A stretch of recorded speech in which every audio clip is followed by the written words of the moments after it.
تغز الہند استحکام پاکستان امن کانفرنس ہے۔ دراصل میرے پیر و مرشد صاحبزادہ سید ضیاء الحسن قائم مقام امام الجہاد آپ کی چشتیہ و قادریہ سلسلہ تھا، لیکن آپ نے اپنے تصوف کے سلسلوں کو چھوڑ کر روحانی سلسلے کو، جو نبی کریم صلی اللہ علیہ وسلم کا تغز الہند کا جو وعدہ تھا، اس پر لوگوں کو مدعو کرنے کے لیے پوری زندگی ایک عاشق رسول نے حضور نبی کریم صلی اللہ علیہ وسلم کے اس وعدے کو تکمیل تک پہنچانے کے لیے پوری زندگی وقف کی۔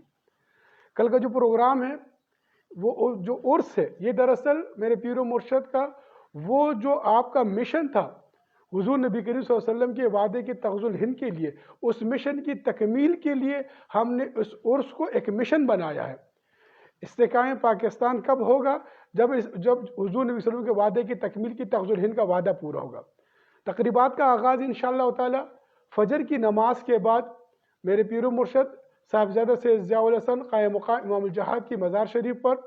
جو کہ گلی باغ میں واقع ہے، مردان کے جو ایک عوامی مقبرہ ہے گلی باغ میں واقع ہے، وہاں پر جو صبح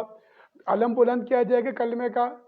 قرآن شریف کی تلاوت کی جائے گی، درود شریف کی محفل لگائی جائے گی، اور میری عوام سے، مردان کے عوام سے درخواست ہے کہ آپ سب لوگ اس کے اندر قرآن شریف لے کر تشریف لائے صبح کی محفل میں بھی، تاکہ آپ اس عاشق رسول کے ساتھ یکجہتی کا اظہار کر سکیں،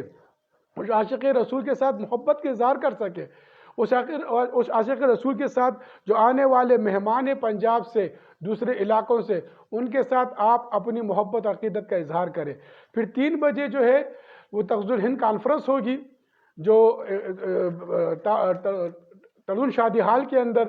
تمام مہمانان مردان کے معززین بھی تشریف لائیں گے، باہر کے مہمان بھی تشریف لائیں گے۔ میرے پیر و مرشد کے ہاتھ پر جو بیعت کردہ لوگ ہیں، جنہوں نے بیعت جہاد کی ہے، میں نے اس سے پہلے عرض کیا، آپ نے اپنے تصوف کے سلسلوں سے ہٹ کر ایک روحانی سلسلے کو، کیونکہ اس قوم کا انتخاب، اس پختون قوم کا انتخاب نبی کریم صلی اللہ علیہ وسلم نے فرمایا ہے کہ تغز الہند کے لیے یہ پختون قوم اور یہ پاکستان کی فوج، یہ حضرت امام مہدی علیہ السلام کے لشکر کے سپاہی ہیں، ان کو ہم نے متحد کرنا ہے۔ یہ میرے پیر و مرشد کا مشن تھا کہ یہ متحد ہوں، فرقہ پرستی سے مسلمان نکلیں،